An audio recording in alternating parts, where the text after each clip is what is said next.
Now, here in Nigeria, Osun state government is considering deploying mobile courts across the state to prosecute violators of the protocols outlined by the National Center for Disease Control and the government. The State Commissioner for Information and Civic Orientation, Funke Egbemode, says defaulters will be made to put in hours of community service when found guilty instead of paying fines. Now, she's joining us live from Osogbo, the Osun state capital. I want to say thank you very much. And what has inspired the government to take this particular route, understanding that a lot of others have decided to go with fines and maybe some time, or some jail time, but rather you are talking about community service? Thank you. Good afternoon, and it's good to be here. We are worried. The state is worried about our increasing figures because for a while we had what looked like we had been able to flatten the curve, and then suddenly the surge came, and so the Executive Council and the governor decided that we had to do something. We had done things in the past. We tried to educate people, arrest people on the streets, and taking them to centers where we forced them to watch documentaries, provided educational materials for them to watch on videos.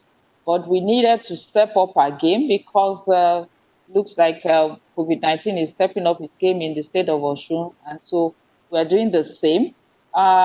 Paying fine. People might just have their fine handy. But the naming and shaming, we found out that in our society is more effective. People don't want to see their faces on TV as people being paraded, because we are going to parade people that we catch. We are going to make them sweep the streets.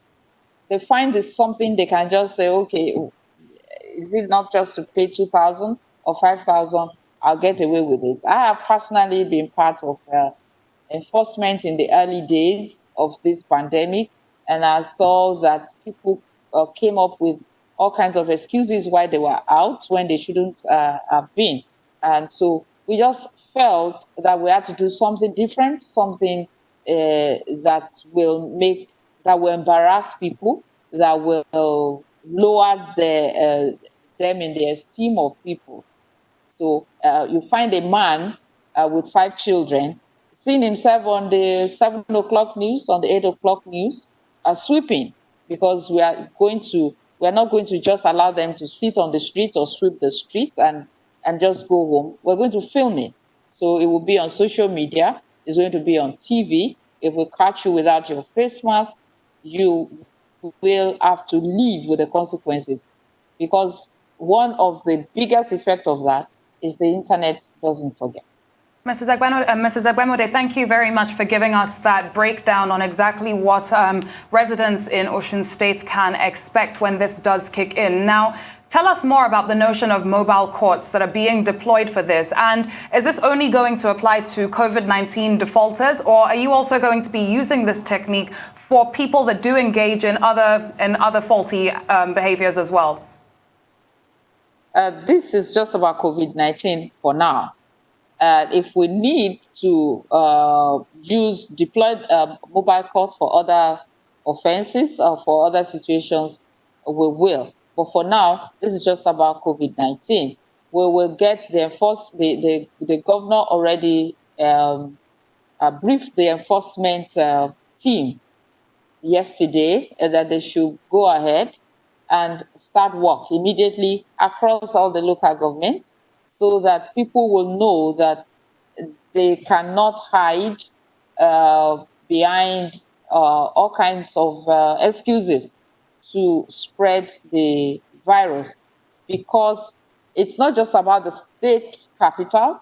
It is about people thinking that, well, if you're not in the state capital, we can avoid enforcement. We've noticed that people are having parties. Some are even brazenly doing so churches that were opened and told that they could have only Sunday services are having midweek services. They are having vigils. We want to stop that. The enforcement teams will move around all our LCDs, all our local government areas. All right, Mr. Egbemode, quickly, let me take you up on the fact that, briefly, that the Osun State government has released the guidelines for schools to reopen for students. But looking at the numbers, where we have 463 confirmed cases and 11 deaths in your state, is that not worrisome? We are worried, very worried. And that is why we agreed at council yesterday that there will be no public Eid prayers because of where Osun is located. A lot of people will be traveling from all over the country home to celebrate the Eid al-Kabir with members of their family. We do not know the status, the COVID status of those people.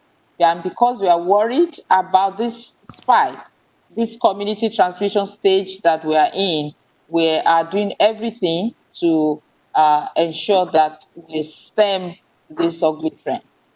Thank you very much, Mrs. Funke Egbemode, Osun State Commissioner for Information and Civic Duty. Do enjoy the rest of your day, ma'am.